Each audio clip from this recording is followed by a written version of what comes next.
السلام عليكم ورحمة الله وبركاته. يا أخوان، قبل فترة، قبل أسبوع تقريبا، شفت أحد من الأخوان من دول الخليج من البحرين جايب تفاحة عشان يبين إنه هذا التفاحة مغطاة بطبقة شمعية تجي من أمريكا، من الولايات المتحدة تقريبا. التفاحة هذه طبعا نحن نغسلها ونأكلها، وما عندنا علم إن هذه التفاحة فيها طبقة كيماوية حاطينها اللي هو الشمعية، أعتقد عشان التفاح لا يفسد. فبرهن على الأخ اللي كان جاي في مقطع الفيديو حقيقة الأمر، فاتضح إنه صحيح الكلام ده. شوفوا المادة البيضاء الشمعية هذه خطيرة جدا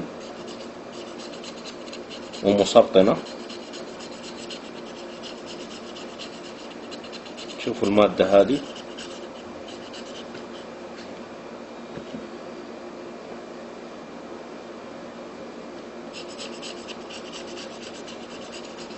فما بالك لما تاكلها وتدخل في جسمك، لأنها طبقة شمعية.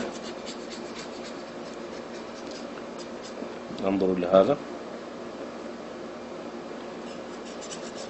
فانتبهوا دائما لما تاكلوا التفاح، قبل ما تاكلوه وقبل ما تغسلوه تنظفوه بهذا الشكل كاملة.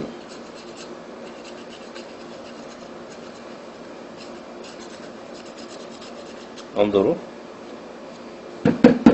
لهذا الطبقة الشمعية. مثالا آخر، ديك تفاح ثاني نفسه، انظروا الطبقة الشمعية.